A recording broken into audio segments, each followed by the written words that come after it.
In unserer letzten Lektion haben wir die Verse 12 bis 16 studiert, in denen Petrus seinen Leser sagt, dass sie dort nicht als was Bütgewöhnliches betrachten sollen, wann sie Christi Willen Wort durchmachen.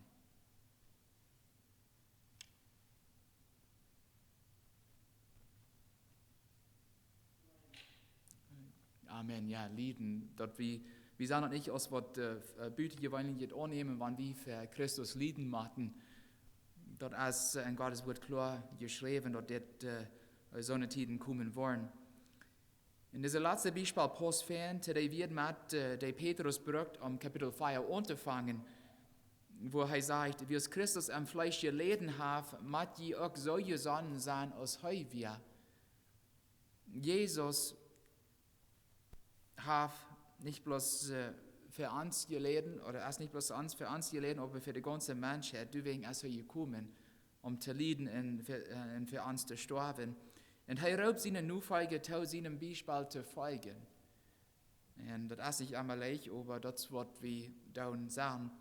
Leiden soll uns niemals überraschen, wie es Christus uns Vätern gewarnt hat, dass seine Nachfolger für ihren Glauben leiden wollen.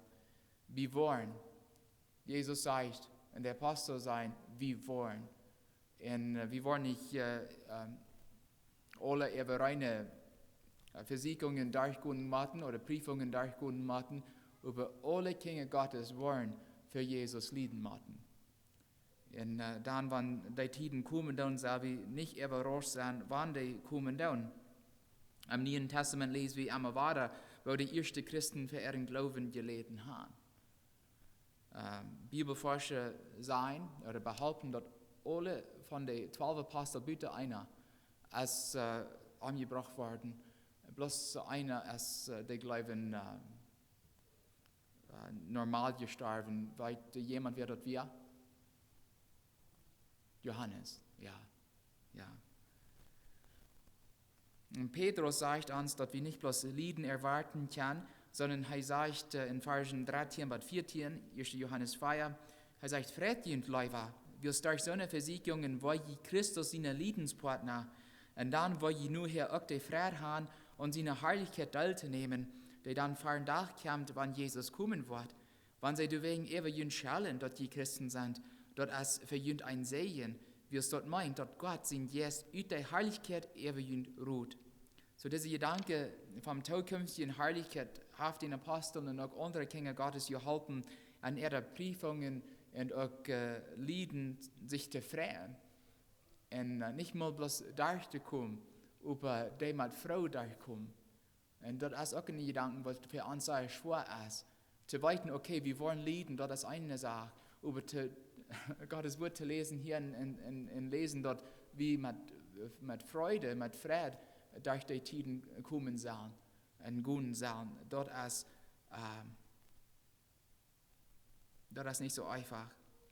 Aber zu weiten, dass von Jesus Christus zurückkommt und wir uthalten dann und treu bleiben dann, dass wir an seiner Herrlichkeit teilnehmen können, dort soll uns eine große Freude geben. Wenn wir können durch uns Lieden ein Liedenpartner sein mit Christi Tod. Mag Gott diese Gedanken uns auch durch die schweren Tiden bringen. Von der ersten Mal ist, wo wir unsere Serie schließen, indem wir die letzte Verse von 1. Petrus Kapitel 4 betrachten. Und das sind Verse 17 bis 19. Petrus schreibt erstens in Vers 17 a, dort ist Zeit, dort das Gerecht anfängt und Gott sein Volk mag dort erste verkommen. Ein Bibelgelehrter erklärt, dort gibt einen jüdischen Sprichwort oder Sprechwort, dort wenn Gott eine große Strafe schenken wird, oder über die ganze Menschheit schenken wird, dann wird er mit seinem Volk immer anfangen. So sehen die Juden. Woran? Um an erstens Streich zu wiesen und dann für die kommende größere Strafe zu merken. Und ein Buch, in seinem alten Buch, Bava Kama, der sich mit jüdischen Zivilgesetzen zu tun hat, ist ein ähnlicher Gedanke geschrieben, mit meisten Salien wird geschrieben, als was Petrus hier schreibt. Und dort sagt du, Gott bestraft die Welt wegen dort Weise, was sie tun, aber er fängt einmal erst mit der Gerechten an.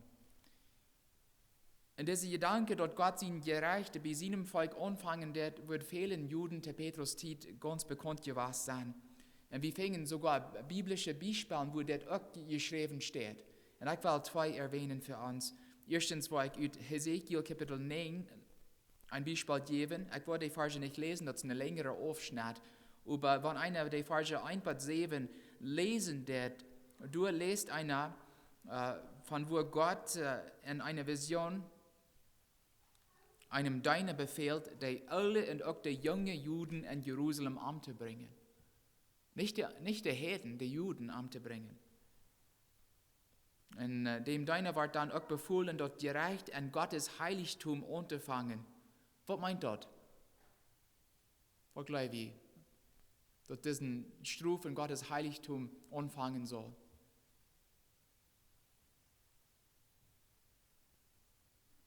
Wie die Gerechten, nicht? Wie seine Kinder. Und wir finden noch ein Beispiel in Jeremia 25. Jeremia 25, 29. Kapitel 25, Vers 29. Gott sagt zu Jeremia, horch mal, wie die Stadt, die in meinem Namen vernimmt ist, fang ich mit das Anheil an. Und mein je, dann will je verschont bleiben?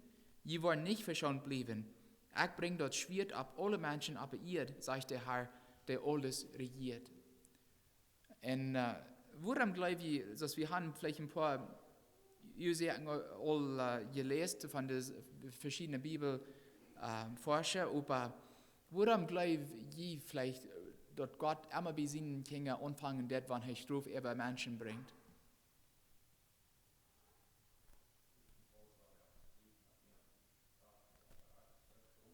Krieg.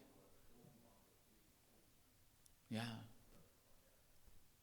Ja, Gott will uns prüfen, um zu sein, ob wir am Treu bleiben wollen. Und zweitens, wann wir überstuhlen, dann wollen wir streiken, nicht? So dass wir dann lauter gradere Prüfungen auch überstuhlen wollen. Manchmal reden Christen von Tiden, wo Kinder Gottes durch eine Reinigung machen, nicht? Es sind nicht werden so dort, wo Kirchen oder Gruppen von Christen durch Prüfungstiden gehen. Das ist dort nicht. Und Gott will haben, dass wenn die Tiden kommen, dann dort wir standhaft bleiben, dort wir überstehen. Und über uns selbst können wir nicht. Aber wenn wir am festhalten, dann wollen wir überstehen können. Und was hat all das mit einem Christusähnlichen Leben zu tun? Wo die Juden, die frühen Gott vierten, dass heute heidnische Nationen Raum an beschrufen soll. Und Gott verspürt seinem Volk mehrmals, dass er das tun wird, aber er will, dass sie das erkennen sollen, dass sie nicht vor seinem Gericht verschont bleiben würden. Eigentlich wird er sein Urteil bei seinem Volk anfangen.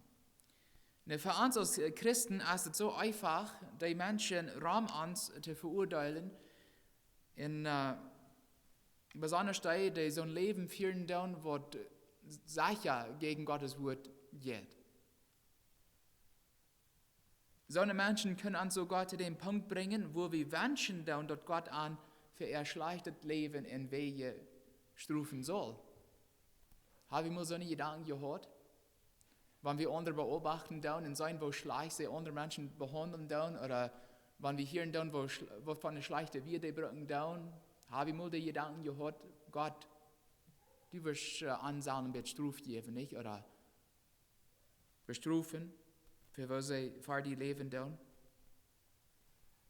Gott will über, dass wir erkennen sollen, dass er immer mit uns anfangen wird, wenn wir Gottes Urteil über andere wünschen.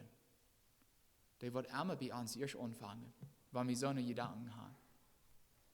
Weil wir haben, dass andere Menschen sollen von Gott bestraft werden, er wird bei uns anfangen. Er wird uns hören, unsere Motive prüfen, um zu sehen, ob all unsere Wege vor ihm glück sind und rein sind. Und wenn nicht, dann wollen wir mit dem selben Mut gemeten worden, mit dem wir andere meten tun, sagt Jesus selbst in Matthäus 7, Vers 2. Und das wir Wort, was Jesus sei stieren deut, über die religiöse Lehrer zu seiner Zeit. Sie haben hostig andere einmal waren beurteilt und waren blind für ihre eigenen Fehler und auch Heuchelei. Und dann, als Jesus schließlich dort Urteil über die böse Menschen brach, besonders da in Jerusalem, dann fing er Krieg mit den Lehrern an. Im Jahr 70 nur Christus. Dort wird eine sehr schreckliche Zeit. Und dort kam über die Juden. Petrus warnte seine Leser, dass Gottes Gerecht in seinem Haus anfangen wird. Und dann sagt er wieder, und wann wir Christen sogar matten gerecht worden, wo schrecklich wird es für die gottlose Sünder sein, die Gott sein Evangelium nicht glauben wollen. Vers 18 sagt, und wann die Gerechte mal knapp bestehen bleibt, wo wird der Gottlose und Sünder zu Stunden kommen? Was meint Petrus hier, wenn er sagt, dass der Gerechte mal knapp bestehen bleibt? Was glaubt ihr?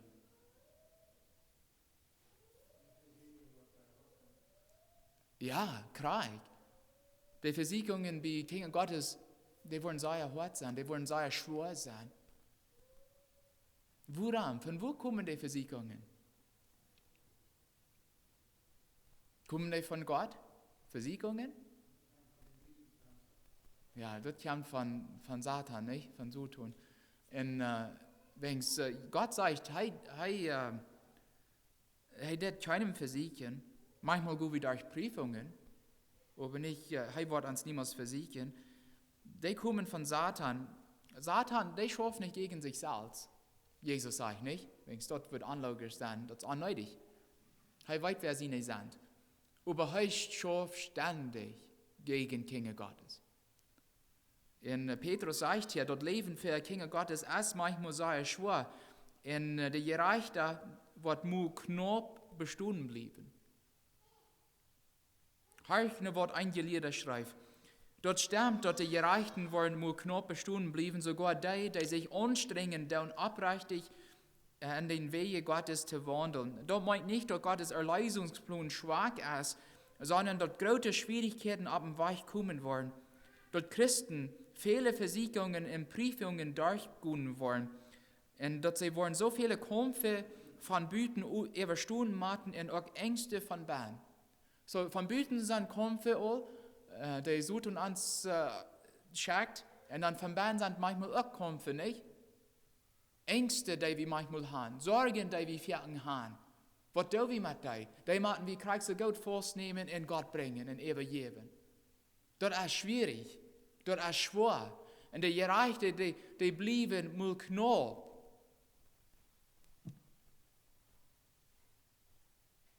Oder die halten mal knapp durch. Und über uns selbst ist das nicht mehr möglich, aber Gott hält. Das ist nicht, dass Gottes Kraft fehlen wird. Wenn wir ständig an Jesus festhalten würden, dann würde es anders sein. Dann haben wir alle Kraft auf der Welt. Gott ist mit uns. Aber wir proben fertig, die Kämpfe selbst durchzugehen. Und das schafft nicht. Gottes Erlösungsplan ist nicht schwach, Gottes Kraft ist nicht schwach. Viele Christen wollen knapp bestehen bleiben wegen der Schwierigkeiten und Versicherungen, die sie in ihrem Leben begegnen wollen. Und deswegen ist es so wichtig, dass wir nicht hostig andere Menschen rechten, wie du wie verjeten, dass es bloß durch Gottes Gnade möglich ist. Bloß durch Gottes Gnade und Kraft möglich ist, die alltägliche Kämpfe zu überstehen und ein Leben zu führen, was Gott gefällt. Noch ein Autor sagt, in wann der Gerechten ihren Weg so schwer ist, wo schwer wird dann dort eng für gottlose Sünder sein, die ihre Sünden nur momentan genießen dürfen. Dort wird noch viel schwerer sein. Einige Bibelübersetzungen schrieben Vers 18 aus ein Zitat von Sprüche Kapitel 11, Vers 31, wo Salomo sagt, wenn die Gerechte hier aber ihren Lohn kriegen, wofür sicherer dann der Ungerechte in Sünder? Und hier wird dort Bild von einer Belohnung gebraucht, eine steht von einer Strafe. Und als Bibellese weit wie über, dort das Wort Belohnung quer für Strafe gebraucht wird. Zum Beispiel sagt Paulus in 2. Korinther Kapitel 5, Vers 10, 2. Korinther 5, Vers 10, wir möchten alle vor Christus in den rechten Stelle kommen, dort ein jeder seinen Lohn kriegt, für was er in diesem Leben getan hat, auf gut oder schlecht. In anderen Verse brachte Paulus das Bild von Südseen oder Strehen in Ernten, um den selben Bild oder Gedanke durchzustellen. Er sagt zum Beispiel in Galater 6, wenn wir mitlesen wollen, Galater 6, Verse 7 und 8. Galater 6, Verse 7 und 8. Und er gleicht die Wirt die Paulus hier brücken wird, besonders am Anfang in Vers 7, Galater 6, Vers 7, er sagt, ihr tut nicht. Gott lässt sich nicht spotten. Was ein Mensch sieht, wird er auch ernten. Wer du seht, sein Fleisch zu gefallen wird, von dem Fleisch verdorben ernten. Wer überseht, den Geist zu gefallen wird, vom Geist das ewige Leben ernten. Da meint so viel, Jesus wird niemals der gute Duten in der jährliche Frucht von seinen Kindern ever sein. Er sieht, was wir für am tun. Und wenn wir am Trieb bleiben, dann er sieht dort. Und er verspricht uns, für unseren Triendienst zu belohnen. Und das Gegenteil als Krieg so war, er verspricht, dass er nicht der Sender ihrer Beisefrucht ever sein wird. Jeder Beise dort wird am jüngsten Tag erwähnt worden, offenbart worden, und jeder Sender wird dafür bestraft worden. Jesus ist ein gerechter Richter, jede Person wird Krieg dort kriegen, was er verdient hat, sagt Paulus. Ihr tut nicht, er tut nicht. Was wir sehen, dort wo wir ernten. Und wenn einer mal mit gefarmt hat, dann weit wie Krieg ist es, wenn wir Korn sehen, wir wollen nicht Erdschlagen ernten. Nicht? Hast du nicht das dort? Manchmal wird es Fernsehen, wenn es dort schaffen wird, aber so schafft es nicht. Man kriegt so erst mit jährliche Sud und jährliche Frucht, was wir sehen, dort wo wir ernten. In meinem Studium zu diesem Thema traf ich einen Kommentar von Adam Clark, der 1. Petrus 4, Verse 17 und 18 prophetisch versteht und prophetisch utleihen wird, als was zwischen 66 und 70 nur Christus in Jerusalem passiert. Das ist, was er sagt. Über 1. Petrus 4, 17 und 18. Er sagt, ich habe mehrmals gewiss, dass als Sestius Gallus, der Gouverneur von Syrien, gegen Jerusalem kam, dann werden viele Christen eine Stadt festbauen oder einschluten. Und als sie über die Belagerung für eine karte Stadt weichnehmen, dann flohen die Christen fort in Pele in Kohle Syrien an die Herrschaft von König Agrippa, der sich zu den Römern halten deit. Und du werden sie sicher, und dort schien von den Kirchhistorikern, dass die Christen mal knapp Zeit hatten, die Stadt zu verlassen, ehe die Römer unter Titus zurückkamen, und den Ort nicht verleiten, was sie den Tempel durchgebrochen hatten, die Stadt ganz zu nichts mögen, und mehr als 1 Million Menschen anbrachten. Das ist nicht interessant? Ich habe mir viele Gedanken gemerkt. Wir haben viel gehört von, was passiert ist in Jerusalem, im Jahr 70 nur Christus, wo die Römer dann in Jerusalem kamen und alles zu nichts mögen. Den Tempel durchbrechen hatten und viele Menschen anbrachten und viele Menschen, Hunderte von Tausenden Menschen in Sklaverei brachten. Nö, was ist mit den Christen passiert? Wo wären die? Und dieser schrieben, guck mal, du wirst eine karte Zeit, wo sie die Belagerung von der Stadt weichnehmen, wo die Menschen rüten können. Und Krieg da haben die Christen sich reut gemerkt, dass sie verluten können. Und das wird sie auch deuten, die verleiten. Woran? Wenn es Jesus ansieht, guck mal, eine Zeit wird kommen, wir können reut. Dort wann die kommt, dort die fliehen da und dort die nicht an der Stadt ankommen da. Das wird sie auch deuten und werden verschont. Ist das nicht interessant? Wo Gott in seine Kinder kümmert. Nun klar werden viele Christen in Jerusalem reite fliehen, ehe die Stadt von den Römern zerstört wird, wo viele Juden wegen ihrer Rebellion gegen Rom umgebracht wurden. Und obwohl ich nicht denken darf, dass wie 1. Petrus 4, Verse 17 und 18 bloß prophetisch verstehen sollen, glaube ich, dass diese historische Bereich der Verheitung und auch der Warnung an diese Versen untersteht. Nämlich, dass Gott seine Worte nur Folger raten wird und er gerechte Belohnung schenken wird, während er die bestraft, die am Auflehnen down. So, Gott wird mit seinen Kindern sein. Kriegen dann, was wir durchmachen, die wird dir sein. Bei jedem Schritt wird er uns helfen, wenn wir am Trüb bleiben, wenn wir uns am Verluten down. Und wenn die Gerechten knapp gerat worden, wird für eine Hoffnung haben, die gottlose ewige Strafe zu vermeiden. Haben die eine Hoffnung? Dass die Gottlosen einen Tag ihre Strafe nicht erben wollen? Die haben nicht. Die haben nicht. Durch den Glauben an Jesus Christus ist ich nur durch sein Blut, oder durch Jesus Christus in der Gnade und durch sein Blut wird eine Seil gerat. Nicht anderes wird uns vor dem Zorn Gottes bewahren, den jeder Mensch verdient hat. Wir haben das auch verdient. Aber wenn wir an Jesus glauben, dann in seine Vergebung freuen, dann, und wenn er an uns dann anträgt, und wir am Trüb bleiben, dann durch den Herrn Jesus Kraft, dann wollen wir das ewige Leben an Jesus Christus erben.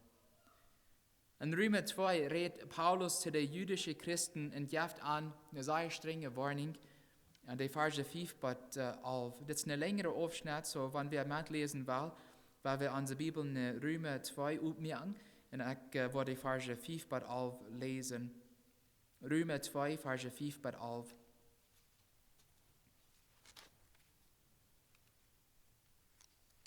Und diese Warnung wir für was die jüdische Christen gemeint, die ihre jüdischen Mitchristen besser gleichten, während sie ab der Hedenchristen raufkickten. Verse 5 bis 11. Aber wirst den Hort verstockt as, und die dort nicht leid as, sammelst du die euer Taub, die an Gott seinen gerechten Gerechtstag wird vor den Tag kommen. Die wird an jeden du nur belohnen, als was seine Worten gewahr sind. Die geduldig und unheilend Gott seinen Willen tun, in ihr in Herrlichkeiten ewig Leben siegen, wird er dort geben. Wer über ihn sannig ist, und sich gegen die Wahrheit ist, und dort mit der Unwahrheit halten wird, den wird Gott an seinen Euer strufen. Du wird trüger und Lieden über all die Menschen sollen sein, die beim Sindien blieben. Erstens über die Juden und auch über die Griechen, über ihr Herrlichkeit und Freiheit für all die dort Gode wählen. Erstens für die Juden, aber auch für die Griechen. Gott merkt keinen Unterschied, manche Menschen. Für die Kinder Gottes, die treu blieben down, wird Jesus in drei kommen, heilig sein. Und er kann das nicht einmal beschreiben, wo heilig dort wird sein. Wir wollen uns alle freuen, wenn er drei kommt. Und jeder Ehe wird am sein. Aber für die, die nicht recht sind, wird Jesus in drei kommen, schrecklich sein. Und er kann nicht der rechte Wert, um zu beschreiben, wo schrecklich das wird sein. Du wirst sehr viel Trühen sein. Die Menschen, die wollen sich verstärken wollen vor Jesus und die wollen nicht können. Das wird schrecklich sein. Diese Sieden, die sind so extrem, nicht? Wenn wir recht sind, dann wird es herrlich sein. Und wenn wir nicht recht sind, dann wird es schrecklich sein. Du hast keinen Madenpunkt. Das wird so tun, so gleich in der, wenn er eins durchkriegt, dass wir zusammen eine Mad bleiben, dann nicht. Nicht ganz für Jesus leben, aber nicht so ein schlechtes Leben leben. Aber wie Gott sagt mal zwei Seiten. Entweder bleiben wir am Treu, wir haben über alles live, oder wir deinen so tun. Entweder wird es in drei kommen herrlich sein, oder das wird schrecklich sein.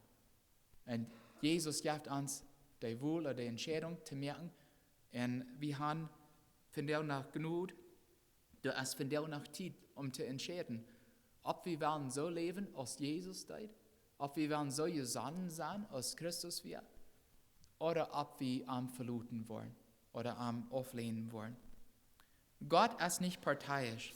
Das meint so viel, er merkt keine Unterschied manche Menschen. Jede Person, die jemals gelebt hat, wird vor den selben Gerichtsstelle gebracht worden. Die an Christus glauben und was er für die Menschen getan hat, die den Herrn aus ihren Erleise angenommen haben, ihre Sünden bekannt haben und Gottes Vergebung gesagt haben und gefangen haben, die so gesandt sind aus Christus, wir matten den Gerichtstag nicht fürchten. Dort wird herrlich sein. Wir wollen das nicht fürchten, machen. Wir wollen uns sehr freuen. Wir wollen vielleicht auch Thronen haben. Wenn wir so eine große Freude an uns haben wollen.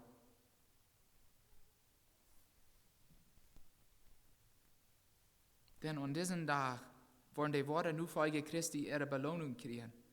Sie wollen sich bei Gott freuen und für alle Ewigkeit bei ihm sein. Dort wird herrlich sein, liebe Geschwister. Und deswegen, weil wir in unseren Gebeten ernst und wacker bleiben, sagt Petrus. Deswegen, weil wir eine beständige, brennende Liebe füreinander haben, sagt Petrus. Deswegen, weil wir jahresfreundlich sind, ohne darüber zu grünzen, sagt Petrus. Deswegen, weil wir einander mit unseren Gaben dienen, die Gott uns gegeben hat, sagt er. Und wir wollen immer bereit sein, für Gott und für unseren Glauben zu leiden. Woran wirst wir weiten, dass wenn Jesus zurückkommt, dann wird es herrlich sein.